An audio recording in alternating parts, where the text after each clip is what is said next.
Bom, pessoal, então vamos lá. Mais uma dúvida comum que eu venho, então, por meio dos vídeos esclarecer para vocês aí, tá? E o tema de hoje é como que a comida vira gordura no seu organismo, né? Quando que aqueles beliscos ao longo do dia nos alimentos, aquelas provadinhas nos alimentos se tornam um problema. E quando não, quando tá tudo bem, provar uma bolachinha ali no final da tarde, que não vai ter problema para você. Então, para referência desse material, eu utilizei princípios básicos de bioquímica e fisiologia médica, ok?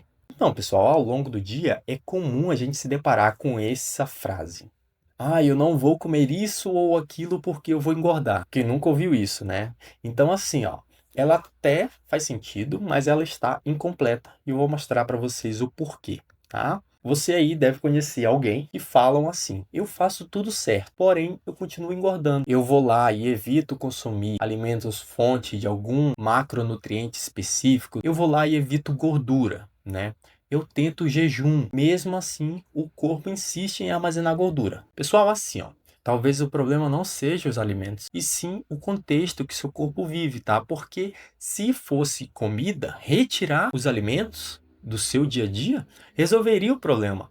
E na prática a gente sabe que não é assim que funciona, né? A gente sabe que os resultados práticos dessa situação é te causar mais compulsão. Você sente vontade de provar mais alimentos ao longo do dia a dia, né? Tirar um pouquinho de biscoito dali, comer um pedacinho de pão aqui. Isso se chama compulsão, pessoal. Então, tentando solucionar o problema desta forma, o indivíduo acaba potencializando ainda mais esses eventos de beliscar os alimentos ao longo do dia. O primeiro ponto que a gente precisa entender de como que o corpo transforma comida em gordura é que o seu corpo ele não está nem aí para sua estética. Ele está em busca de sobreviver, tá? Então, primeiramente, o que que ele vai fazer ali com a caloria que vem dos alimentos, né? A energia. Ele vai utilizar essa energia dos alimentos para manter as suas funções vitais funcionando, do tipo respiração e batimentos cardíacos, por exemplo. E aí também vai utilizar essa energia para sustentar os seus movimentos, as suas atividades físicas ao longo do dia a dia. E então, após suprir essa necessidade básica, se houver o excesso de caloria, isso sim vai ser convertido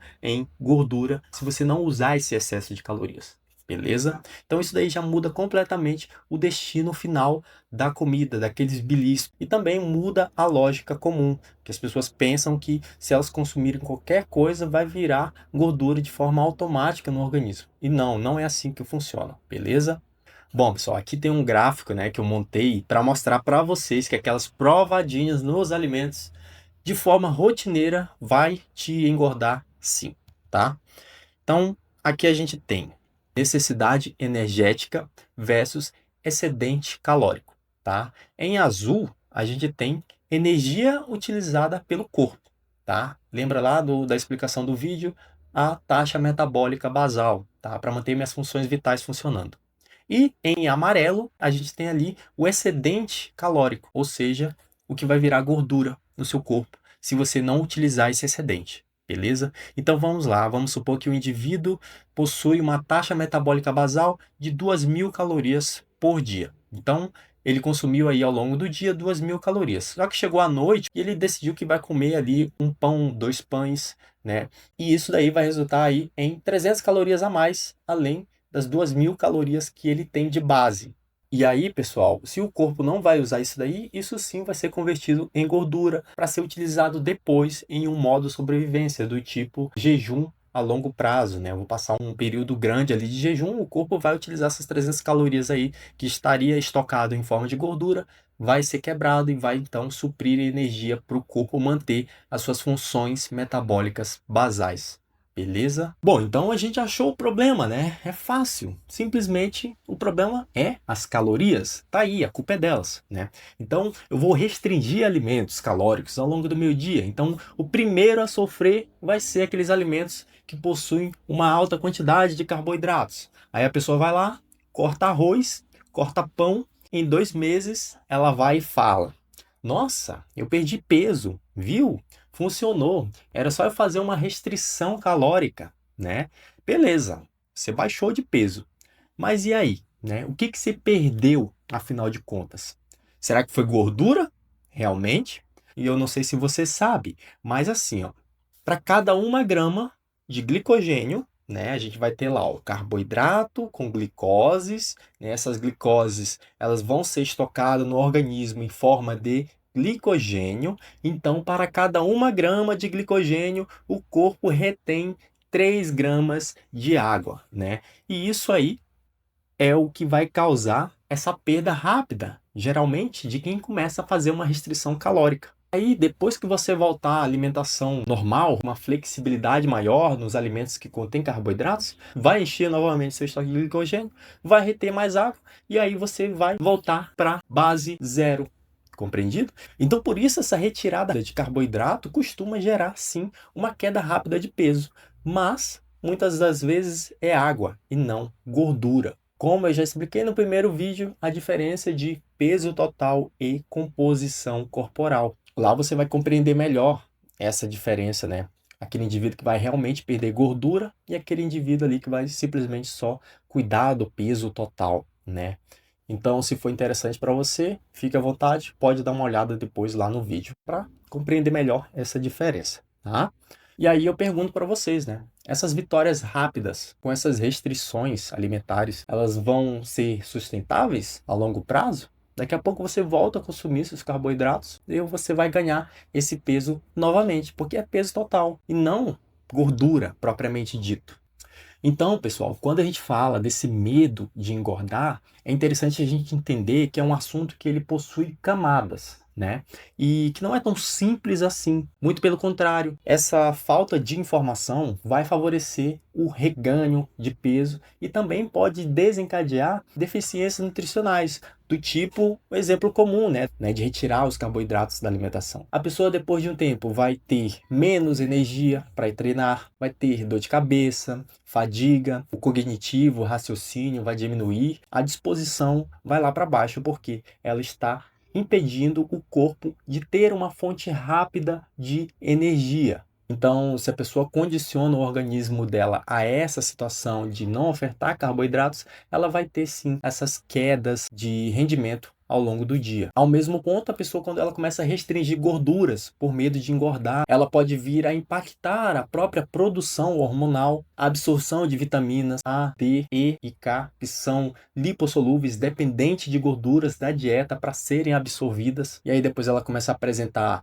queda de cabelo, né, alteração de humor, né, estresse, por conta dessas restrições. Ao mesmo tempo, a gente tem aquele outro extremo, né, as pessoas que acreditam que para solucionar os problemas de obesidade e hipertrofia, a solução então é simplesmente elevar o consumo de proteína ao longo do dia. Então, abraça ali aquelas bebidas contendo proteínas, né, que não passa de uma bebida industrializada, né, de baixo valor nutricional, só que tem proteínas. E aí ganha a galera, né? Então o indivíduo aposta tudo na proteína, quando na verdade, né, de forma contínua ela pode vir sim a sobrecarregar órgãos como os rins. A pessoa continua aí sem resultado, gastando grana para se encher de proteína. E assim, pessoal, no fim das contas, o que importa, né? É o equilíbrio alimentar. É isso que vai solucionar o seu problema, porque com o equilíbrio você consegue manter os resultados a curto, médio e longo prazo. Então, pessoal, eu queria saber, depois de explicar tudo isso, será que a solução do seu problema, então, é odiar calorias, né? É restringir o consumo de alimentos, né? É endeusar proteínas, bem como essas bebidas proteicas ao longo do seu dia? Fica aí, então, o questionamento, né? O que vai tornar o seu processo sustentável a longo prazo, né? Tô falando das proteínas aí, né? Mas a gente tem outros métodos, né? Temos atualmente o Ozempic, que está em alta. Então, isso aí também já é um outro assunto para um outro estudo, né? Fica aí a questão, né? E quando é que o corpo do indivíduo vai favorecer ele a transformar comida em gordura? Temos aquelas pessoas que falam assim: eu engordo fácil porque o meu metabolismo é lento. Pessoal, essa questão de metabolismo lento e metabolismo acelerado, ela está relacionada ao condicionamento que você dá ao seu organismo, né? A gente vai ter então aí aqueles indivíduos que são sedentários, né? Logo eles vão ter uma demanda de energia menor, e aí quando você oferta mais calorias para esses indivíduos sedentários, a tendência é que eles acumulem gordura, né? Porque ele não está usando essa energia. Então a gente vai ter aqueles dois indivíduos, né? Aquele que é sedentário, tem uma baixa demanda energética e vai sobrar energia ao final do dia. Em contrapartida, a gente vai ter aquele indivíduo que ele é ativo, né? Vai ter alta demanda energética para suprir a necessidade de atividade física dele, por exemplo. Então ele vai usar mais energia. Então, pessoal, o que a gente viu até aqui é que o problema não é o alimento isolado, e sim o contexto que você põe o seu corpo, né? Então, o alimento ele vai virar gordura? Isso aí depende. Vai depender da quantidade de atividade física que você faz, sua rotina é acelerada, qual que é o seu trabalho, né? Qual que é a sua demanda energética ao longo do dia, sem contar a atividade física. A gente também leva em consideração o histórico metabólico. Como é que é você aí do outro lado? Você tem, por exemplo, sobrepeso? Sobrepeso geralmente tem uma relação com resistência à insulina, né? Resistência à insulina tende a dificultar a metabolização dos macronutrientes. Isso pode sim impactar em converter o alimento, aqueles belisquinhos ao longo do dia, em gordura ou não, ok? Então, diante de tudo isso explicado, né, a gente vê que não é só calorias. A gente entende que cortar o alimento é diferente de resolver o problema, né? Que vídeos curtos, né, eles não vão substituir uma leitura metabólica, uma leitura do seu organismo, né, da sua rotina, do seu histórico. Então, pessoal, emagrecer não está relacionado à força de vontade, tá? E sim a um processo estratégico individualizado, ok? É exatamente isso que um acompanhamento nutricional, né, competente visa fazer por você aí do outro lado. Então, pessoal, se isso clareou a sua cabeça, valeu. Se gerou dúvidas, melhor ainda, tá? Me procurem, fiquem à vontade, né? Podem me chamar aí nos meios de comunicação. A gente se vê no próximo vídeo. Tchau, tchau.